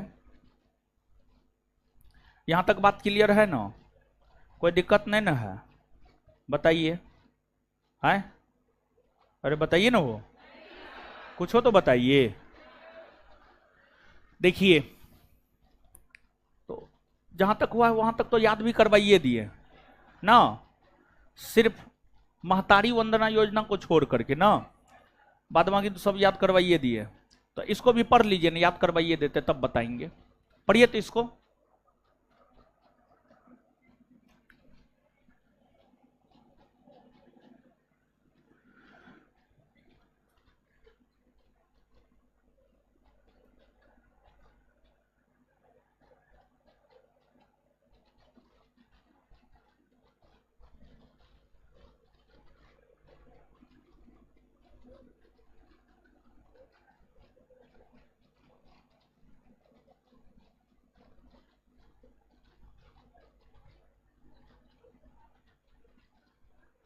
पढ़ लिए? बताइए, महतारी वंदना योजना का संबंध कौन राज्य से, कौन राज्य से है? इस योजना के अंतर्गत छत्तीसगढ़ की वैसी महिलाएं जिनका उम्र 21 वर्ष या उससे अधिक हो गया है, उन्हें प्रतिमाह कितना रुपया दिया? कितना कितना दिया जाना है? 1000। ठीक है, 1000 रुपया दी जानी है। इसके बाद आगे बताइएगा, इस योजना की शुरुआत जो है कब से हुई है? 10 मार्च 2000। छत्तीसगढ़ के वर्तमान में मुख्यमंत्री कौन है? कौन है? और राज्यपाल? राज्यपाल क्लियर है ये बात? आगे आए ना, और देखिए, सिटीजनशिप अमेंडमेंट एक्ट 2019 समझना है इसको ध्यान से। देखिए, नागरिकता, सिटीजनशिप क्या होता है, पहले थोड़ा सा इसको जानिए। जैसे एक एग्जाम्पल पहले सुनिए और फिर तब नागरिकता की परिभाषा को समझिएगा तो ज्यादा बेटर होगा। जैसे दो परिवार के बीच अगर संबंध बनता है, मतलब एक परिवार का लड़का है, दूसरे परिवार की लड़की है, जब दो परिवार के बीच संबंध बनता है तो दोनों परिवार को एक दूसरे से कुछ आशाएं होती है, ठीक है? या ये बात नहीं समझे हैं? समझ गए? ठीक है, समझ गए तो अच्छी बात है, नहीं समझे हैं तो इससे थोड़ा और स्पष्ट कर रहे हैं कि जैसे मान लिया जाए कि आपका विवाह किसी लड़की के साथ होगा या आप लोगों का विवाह किसी लड़का के साथ होगा या हो गया है, तो एक दूसरे से कुछ ना कुछ आशा होता है। पति को अपने पत्नी से, पत्नी को अपने पति से आशा होता है। अब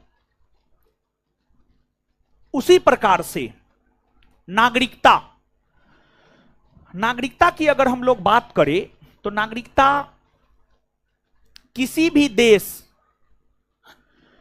में रहने वाले वहां के नागरिक, किसी भी देश में रहने वाले वहां के नागरिक और उस देश के बीच का जो कानूनी संबंध होता है, इसी को हम लोग नागरिकता कहते हैं। मतलब भारत,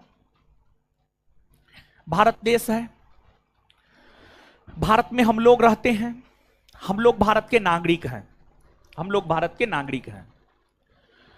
भारत देश और भारत के नागरिकों के बीच का जो कानूनी संबंध है, उसी कानूनी संबंध को नागरिकता कहा जाता है।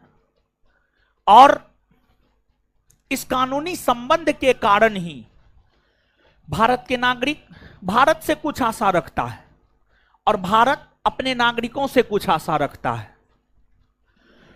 भारत के नागरिक भारत से क्या आशा रखता है? तो भारत के नागरिक भारत से यह आशा रखता है कि भारत में संवैधानिक पद भारत के नागरिकों को मिले, भारत में सरकारी नौकरी भारत के नागरिकों को मिले, भारत में चुनाव लड़ने का अधिकार सिर्फ भारतीयों को हो, भारत में मतदान करने का अधिकार सिर्फ भारतीयों को हो। भारत के नागरिक भारत से यह आशा रखता है। वही दूसरी तरफ भारत की अगर हम लोग बात करें तो भारत अपने नागरिक से यह आशा रखता है कि अगर भारत देश पर कोई संकट की स्थिति उत्पन्न हो तो हमारे देश के नागरिक उस संकट के घड़ी में भारत के साथ खड़ा हो। जैसे मान लिया जाए चीन आक्रमण कर दिया तो भारत के सभी लोग भारत के साथ खड़ा होकर के भारत का साथ देने का काम करेगा। भारत यही आशा रखता है। अगर नागरिकता की बात करेंगे तो यही तो नागरिकता है। नागरिकता को लेकर कानून बनाता है भारत की संसद, क्योंकि संविधान ने संसद को ही नागरिकता को लेकर कानून बनाने का अधिकार दिया है। भारतीय संविधान के अनुच्छेद 11 को पढ़िए। भारतीय संविधान का अनुच्छेद 11 स्पष्ट तौर पर यह बात कहता है कि नागरिकता को लेकर कानून भारत की संसद बनाएगा। और अनुच्छेद 11 जो यह बात कहता है कि नागरिकता को लेकर कानून भारत की संसद बनाएगा, इसी अधिकार का प्रयोग करते हुए भारत की संसद ने नागरिकता को लेकर मूल कानून 1955 में बनाया, जिसे 1955 का नागरिकता अधिनियम कहते हैं, जिसे 1955 का नागरिकता अधिनियम कहते हैं। 1955 का जो नागरिकता अधिनियम है, 1955 के नागरिकता अधिनियम में ही समय समय पर संशोधन हुए हैं। 1955 के नागरिकता अधिनियम में ही जो 2019 में संशोधन हुए हैं, 1955 के नागरिकता अधिनियम में ही जो 2019 में संशोधन हुए हैं, उसे ही हम लोग सिटीजनशिप अमेंडमेंट एक्ट 2019 कह रहे हैं। 1955 का जो नागरिकता को लेकर के मूल अधिनियम है, उस अधिनियम में ही 2019 में जो संशोधन हुए हैं उसी को कहते हैं सिटीजनशिप अमेंडमेंट एक्ट 2019। अब हाल में ये चर्चा में रहा है। हाल में सिटीजनशिप अमेंडमेंट एक्ट 2019 के चर्चा में रहने का कारण यह है कि केंद्र की मोदी सरकार ने इस अधिनियम को लागू कर दिया है। केंद्र की मोदी सरकार ने इस अधिनियम को लागू कर दिया है। इसी वजह से यह चर्चा में रहा है, इसी वजह से यह चर्चा में रहा है। तो केंद्र की मोदी सरकार जो इस अधिनियम को लागू किया है, इसी वजह से यह चर्चा में रहा है। और जब यह अधिनियम आया था तो काफी विवाद हुआ था। आखिरकार इस अधिनियम में था क्या जो विवाद का कारण बना और इस अधिनियम को लेकर विवाद हुए, भारत में विवाद खड़ा हो गए। तो इसको आप थोड़ा सा समझिएगा। देखिए, हमारे देश के स्वतंत्रता आंदोलन में महात्मा गांधी का बहुत बड़ा योगदान रहा है। आजादी के बाद, आजादी के ठीक बाद महात्मा गांधी ने एक स्टेटमेंट दिया। महात्मा गांधी ने यह कहा, भारत के जो भी पड़ोसी राष्ट्र है, उन पड़ोसी राष्ट्रों में अगर किसी को भी सताया जाता है चाहे वह हिंदू हो, मुसलमान हो, सिख हो, कोई भी हो जिसे सताया जाता हो, वो अपने देश को छोड़कर भारत आ सकते हैं। भारत उसे शरण देगा, भारत उसे शरण देगा। गांधी जी ने ये बात कही। ठीक है, गांधी जी का बात एक तरफ। अब आइए यहां पर, यह बात आपके दिमाग में होना चाहिए था, इसी वजह से बोल दिए। देखिए, एक तो यह जो एक्ट है, इस एक्ट में 3 देशों को लेकर प्रावधान किए गए हैं। इस एक्ट में जो 3 देशों को लेकर प्रावधान किए गए हैं, वो 3 देश है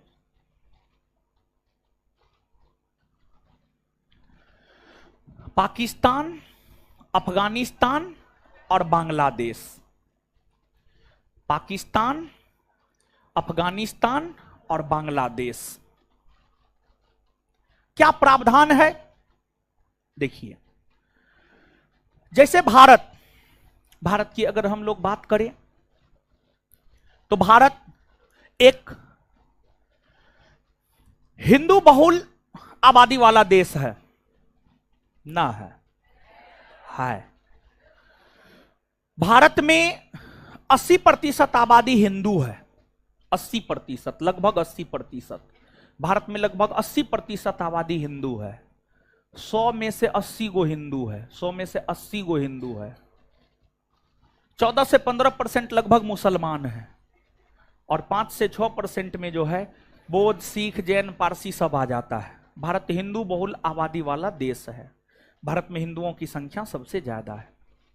जैसे भारत हिंदू बहुल आबादी वाला देश है, वैसे ही पाकिस्तान, अफगानिस्तान, बांग्लादेश, पाकिस्तान, अफगानिस्तान, बांग्लादेश, ये मुस्लिम बहुल आबादी वाला देश है। पाकिस्तान, अफगानिस्तान, बांग्लादेश, ये मुस्लिम बहुल आबादी वाला देश है।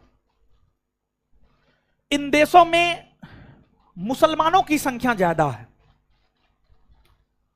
लेकिन ऐसा नहीं है कि इन देशों में हिंदू, बौद्ध, जैन, सिख नहीं है। पाकिस्तान, बांग्लादेश, अफगानिस्तान में मुस्लिमों की बहुलता है, मुस्लिमों की अधिकता है, इसमें कोई शक नहीं है।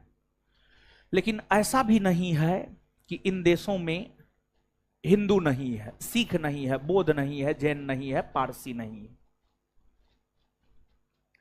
तो इन देशों में भी, पाकिस्तान, अफगानिस्तान, बांग्लादेश में भी हिंदू, बौद्ध, जैन, सिख, पारसी है। अब पाकिस्तान, अफगानिस्तान, बांग्लादेश मुस्लिम बहुल आबादी वाला देश है। इन देशों में हिंदू, सिख, बौद्ध, जैन, पारसी, ये सब अल्पसंख्यक समुदाय में आते हैं। अल्पसंख्यक। जैसे भारत में हिंदू को छोड़कर अन्य सभी अल्पसंख्यक समुदाय में आते हैं, चाहे मुसलमान हो, सिख हो, ईसाई हो, बौद्ध हो, जैन हो, पारसी हो, सब अल्पसंख्यक में आता है। उसी प्रकार से पाकिस्तान, अफगानिस्तान, बांग्लादेश में मुसलमान को छोड़कर बाद बाकी सब हिंदू, बौद्ध, जैन, पारसी, सिख, ईसाई सब अल्पसंख्यक में आता है। तो पाकिस्तान, अफगानिस्तान, बांग्लादेश में अल्पसंख्यक समुदाय में आने वाले 6 समुदाय, हिंदू, बौद्ध, जैन, सिख, पारसी, ईसाई। पाकिस्तान, अफगानिस्तान, बांग्लादेश में ये जो 6 अल्पसंख्यक समुदाय है, इन 6 अल्पसंख्यक समुदाय को लेकर सिटीजनशिप अमेंडमेंट एक्ट 2019 में यह कहा गया है कि अगर इन तीनों देशों के इन 6 समुदाय में से कोई भी समुदाय के लोग अगर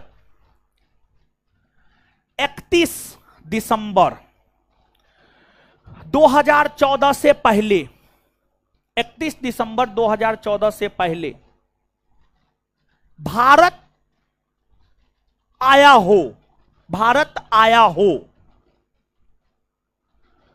और वे कम से कम 5 वर्षों तक भारत में रहा हो। पहले 7 वर्ष था, अब 5 वर्ष कर दिया है। वे कम से कम 5 वर्षों तक अगर भारत में रहा हो तो उन्हें भारत की नागरिकता दी जा सकती है, उन्हें भारत की नागरिकता दी जा सकती है। मतलब समझिएगा, एक बार फिर से इस बात को बोल ले।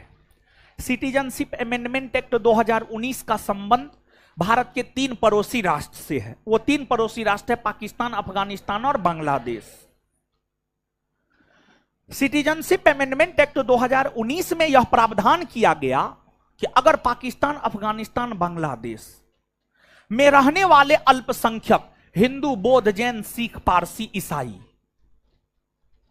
31 दिसंबर 2014 से पहले भारत आया हो और वह कम से कम 5 वर्षों तक भारत में रहा हो तो उन्हें भारत की नागरिकता दी जा सकती है। उन्हें भारत की नागरिकता दी जा सकती है, दी जा सकती है नहीं, उन्हें भारत की नागरिकता दी जाएगी, उन्हें भारत की नागरिकता दी जाएगी। यह प्रावधान सिटीजनशिप अमेंडमेंट एक्ट 2019 में था। और इस एक्ट की अगर हम लोग बात करें तो जो यह एक्ट है, इस एक्ट को भारत की संसद में, भारत की पार्लियामेंट में, पार्लियामेंट में 2 सदन है, लोकसभा और राज्यसभा। इसको सबसे पहले लोकसभा में रखा गया। लोकसभा में इसे गृह मंत्री अमित शाह के द्वारा रखा गया और गृह मंत्री अमित शाह के द्वारा लोकसभा में इसे रखा गया और लोकसभा ने इस विधेयक को 10 दिसंबर 2019 को पारित कर दिया। 10 दिसंबर 2019 को पारित कर दिया। तत्पश्चात यह विधेयक राज्यसभा में गया। राज्यसभा ने इसे 11 दिसंबर 2019 को पारित कर दिया। जब लोकसभा राज्यसभा पारित कर दिया, तत्पश्चात यह गया राष्ट्रपति के पास और जब यह विधेयक राष्ट्रपति के पास गया तो राष्ट्रपति ने इसे 12 दिसंबर 2019 को हस्ताक्षर कर दिया। राष्ट्रपति ने 12 दिसंबर 2019 को इस पर अपनी मंजूरी दे दी या राष्ट्रपति हस्ताक्षर कर दिया। संसद तो पारित कर दिया, लेकिन इसे लागू उस समय नहीं किया गया। हाल में आपको इलेक्शन कमीशन ऑफ इंडिया ने जब भारत के 18वीं लोकसभा के चुनाव की घोषणा किया, उससे ठीक कुछ दिन पहले केंद्रीय गृह मंत्रालय ने 11 मार्च 2024 को पूरे देश में सिटीजनशिप अमेंडमेंट एक्ट 2019 लागू करने की घोषणा किया। अर्थात हाल में यह चर्चा में इसीलिए रहा है क्योंकि हाल में इसे पूरे भारतवर्ष में लागू किया गया है। 11 मार्च 2024 को इसे लागू किया गया है। यानी पारित 2019 में ही हो गया था, लेकिन इसे लागू किया गया है 2024 में। और देखिए, आप अगर इस एक्ट की बात करेंगे तो इसके खिलाफ धरना प्रदर्शन हुए हैं, जुलूस निकले हैं। दिल्ली के शाहीन बाग में आप याद कीजिए, पटना के भी सब्जी बाग में सिटीजनशिप अमेंडमेंट एक्ट 2019 को लेकर के जो है धरना प्रदर्शन हुआ था। अब सवाल यह उठता है कि आखिरकार सिटीजनशिप अमेंडमेंट एक्ट 2019 को लेकर के धरना प्रदर्शन क्यों हुए, भारत में धरना प्रदर्शन क्यों हुए। देखिए, बात यह है कि एक तो सिटीजनशिप अमेंडमेंट एक्ट 2019 की अगर हम लोग बात करें तो प्रथम दृश्य अगर आप देखेंगे, प्रथम दृश्य अगर आप देखेंगे, ऊपर ऊपर से अगर आप देखेंगे तो आपको लगेगा कि यह अधिनियम किसी की नागरिकता थोड़े छीन रहा है, यह अधिनियम तो नागरिकता दे रहा है। मतलब भारत के पड़ोसी राष्ट्र में जो सताए हुए अल्पसंख्यक है उन्हें यह अधिनियम तो नागरिकता दे रहा है। लेकिन एक बात बताइए कि क्या पाकिस्तान, अफगानिस्तान, बांग्लादेश में भले मुस्लिम बहुल आबादी वाला देश है ये, क्या वहां के मुसलमानों को नहीं सताया जाता होगा? वहां के मुसलमानों को भी सताया जाता होगा। तो इस एक्ट में मुसलमानों को, उन देशों के, पाकिस्तान, अफगानिस्तान, बांग्लादेश के मुसलमानों को भारत की नागरिकता नहीं दी जाने की बात की गई है। यह तो एक प्रकार से ठीक ही है, यह एक प्रकार से ठीक है। भारत की जनसंख्या ऐसे भी पहले से कम थोड़े है, बहुत है। एक दृष्टिकोण से अगर देखा जाए तो यह ठीक ही है। लेकिन दूसरे दृष्टिकोण से आप देखिएगा तो देखिए, बांग्लादेश के बहुत सारे सताए हुए मुसलमान, जिसे बांग्लादेश में सताया गया, पाकिस्तान में सताया गया, अफगानिस्तान में सताया गया जो मुसलमान है, वो आ गया भारत, वो भारत आ गया। अब भारत की सरकार कह रहा है कि पाकिस्तान, अफगानिस्तान, बांग्लादेश से जो आए मुसलमान है उसे हम नागरिकता नहीं देने जा रहे हैं, उसे हम नागरिकता नहीं देने जा रहे हैं। इसका मतलब यह है बांग्लादेश से आने वाले जो घुसपैठी मुसलमान है, या पाकिस्तान, अफगानिस्तान से आने वाले जो घुसपैठी मुसलमान है, जो भारत में रह रहा था लेकिन उसके पास नागरिकता था नहीं, तो उस प्रकार के मुसलमान को भारत से बाहर कर दिया जाना है इस एक्ट के तहत, भारत से बाहर कर दिया जाना है इस एक्ट के तहत। तो एक दृष्टिकोण से अगर देखा जाए तो यह सही भी है। लेकिन जब यह एक्ट आया था और इस एक्ट का विरोध होने लगा तो बीजेपी के लोगों ने कहा हम तो गांधी जी के विचार को लागू कर रहे हैं। लेकिन गांधी जी ये नहीं बोले थे कि सिर्फ हिंदू, सिख, ईसाई, बौद्ध, जैन, पारसी को ही दिया जाएगा। गांधी जी बोले थे सबको दिया जा सकता। मुसलमान भी, अगर इन देशों के पीड़ित कोई मुसलमान है वो भी आएंगे तो वो भी भारत की नागरिकता ले सकते हैं। तो ऊपरी दृष्टिकोण से अगर आप देखते हैं तो आपको लगेगा कि किसी भी भारतीय मुसलमान की नागरिकता नहीं छीनी जानी है, और जो सच में भारतीय मुसलमान है, उनके पूर्वज भारत के मुसलमान रहे, उनके पास सारा दस्तावेज है, तो उनकी नागरिकता थोड़े छीनी जानी है, उनकी नागरिकता नहीं छीनी जानी है। अब जो अपने देश में सताए गए अपनी सरकार के द्वारा, बांग्लादेश में बांग्लादेश की सरकार के द्वारा सताए गए मुसलमान है, घुसपैठी के रूप में भारत आ गया, तो उस सब की नागरिकता छीनी जानी है, उस सब की नागरिकता छीनी जानी है। तो घुसपैठी मुसलमानों की नागरिकता छीनी जानी है, ये तो बेहतर ही है। आप गलत तरीका से जो है घुसपैठ कर गए हैं तो आपको काहे नागरिकता दी जाएगी। लेकिन हां, एक बात बताइए आप हमको कि वो कहीं ना कहीं अपने देश में सताए गए हैं तब तो भारत आए हैं। अगर सताए नहीं जाते तो वो भारत थोड़े आते। तो इस दृष्टिकोण से देखिएगा तो ये गलत है, समझ गए। लेकिन जो है, जो कानून है, कानूनी दृष्टिकोण से अमित शाह का जो कानून है, कानूनी दृष्टिकोण से अगर देखिएगा, अमित शाह के दृष्टिकोण से देखिएगा तब तो ये सही है। समझे बात को। और हां सुनिए, डेट याद रखिएगा। क्यों हम बोल रहे हैं डेट याद रखिएगा?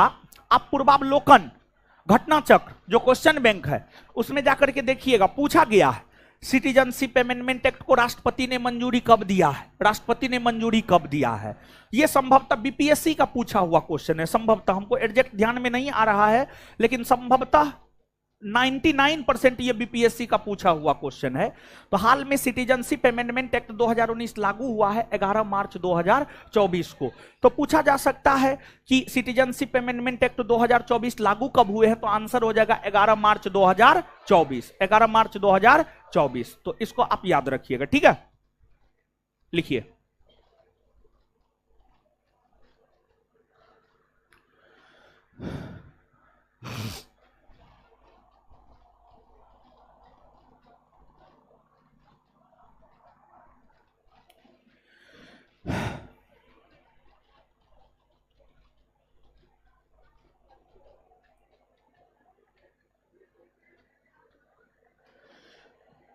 इस एक्ट में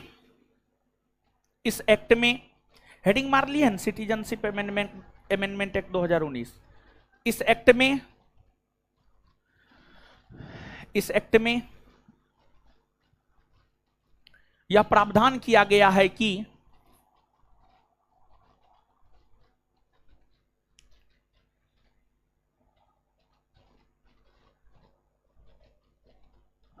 इस एक्ट में यह प्रावधान किया गया है कि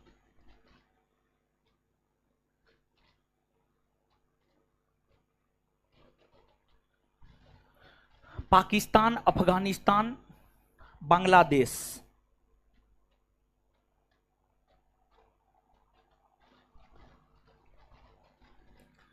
पाकिस्तान, अफगानिस्तान, बांग्लादेश के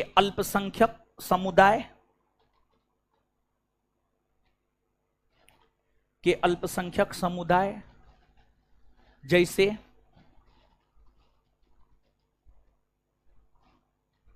हिंदू,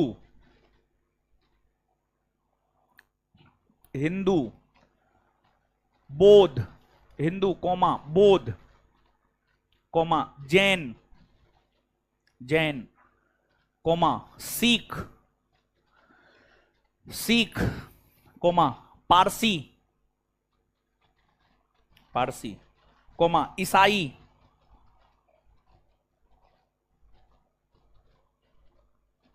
को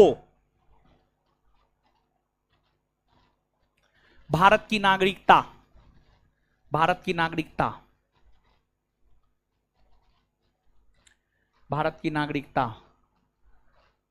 दी जानी है। भारत की नागरिकता दी जानी है।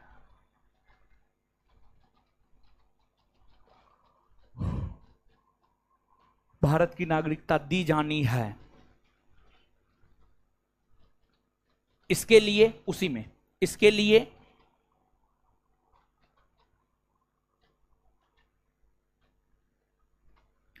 इन समुदायों को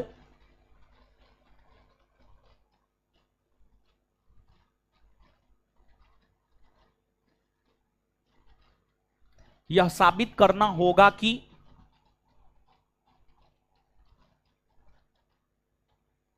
इसके लिए इन समुदायों को यह साबित करना होगा कि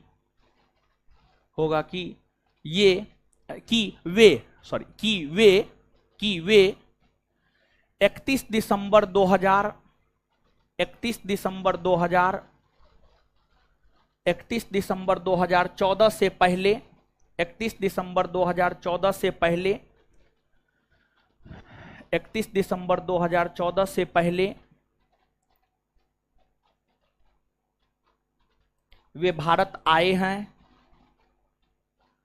31 दिसंबर 2014 से पहले वे भारत आए हैं और लगातार 5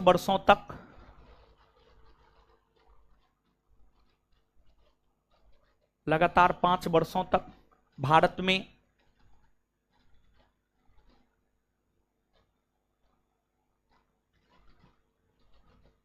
रहे हैं। नेक्स्ट पॉइंट, इस अधिनियम को संसद में पेश इस अधिनियम को संसद में पेश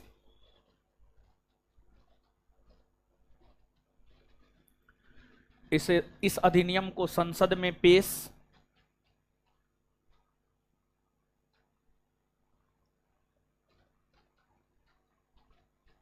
गृह मंत्री अमित शाह के द्वारा, गृह मंत्री अमित शाह के द्वारा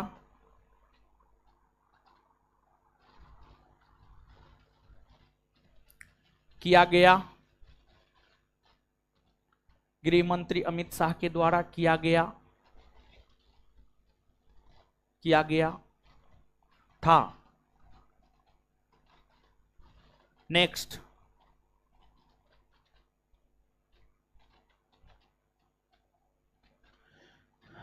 इस अधिनियम को लोकसभा ने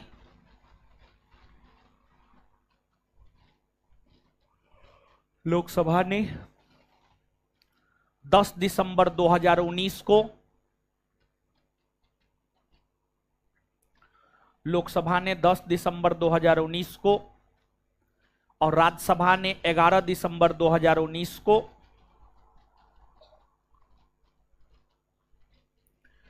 और राज्यसभा ने 11 दिसंबर 2019 को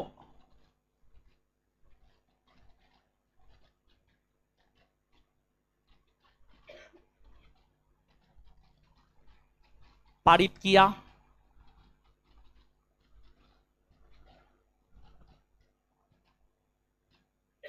राष्ट्रपति ने इसे अपनी मंजूरी, राष्ट्रपति ने इसे अपनी मंजूरी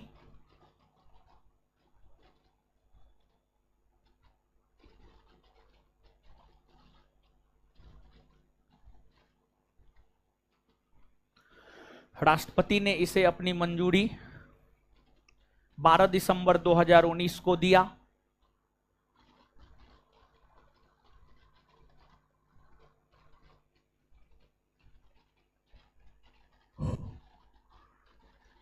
next point,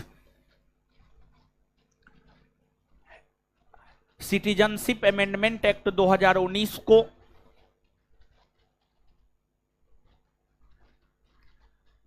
citizenship amendment act 2019 को सिटीजनशिप अमेंडमेंट एक्ट 2019 को सिटीजनशिप अमेंडमेंट एक्ट 2019 को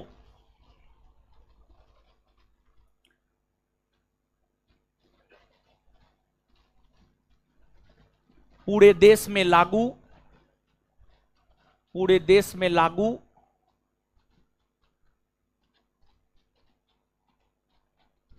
करने की घोषणा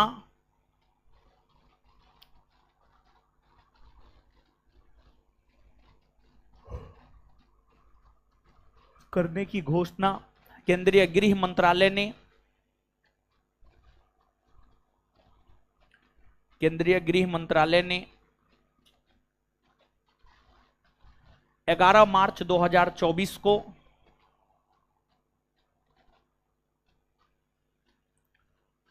11 मार्च 2024 को किया है।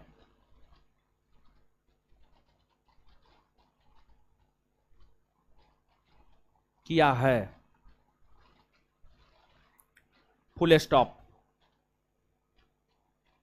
चलिए पढ़िए तो।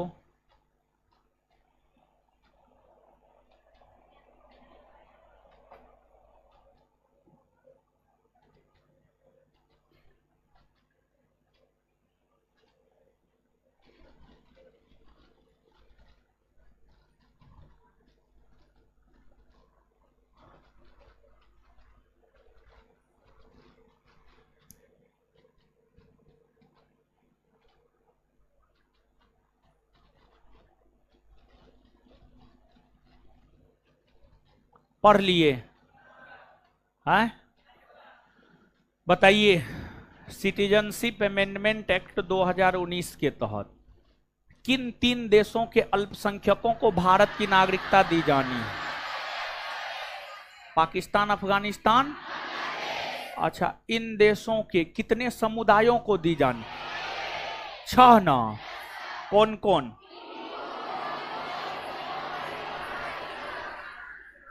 और अच्छा, कब से पहले भारत में आना चाहिए?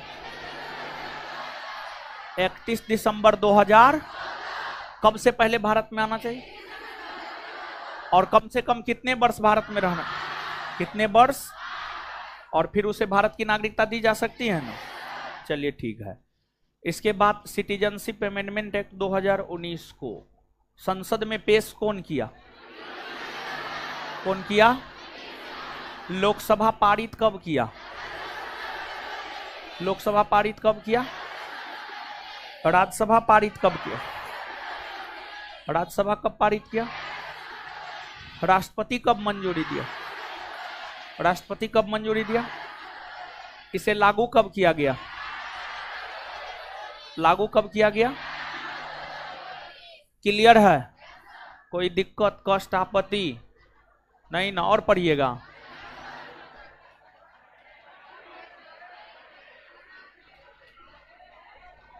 चलिए अब सुनिए, टेस्ट भी देना है, फिर बाद में अकबकाने लगते हैं, आंसर उनसर के बिना जाने लगते हैं। सुनिए, तो ऑनलाइन वाले लोग सुन लीजिए।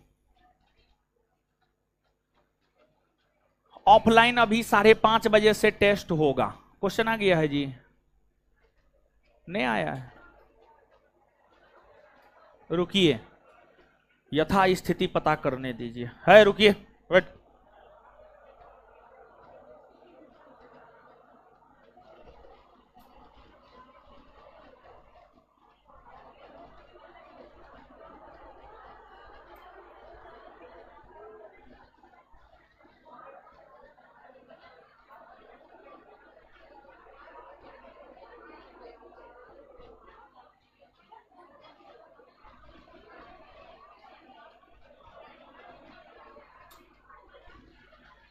है,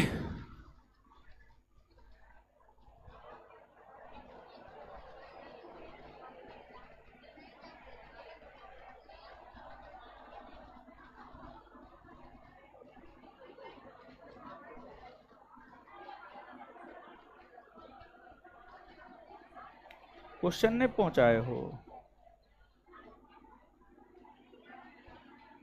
क्या? कितना देर में निकलेगा?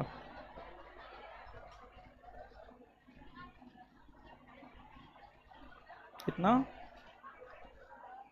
कितना? और निकलवा रहा है?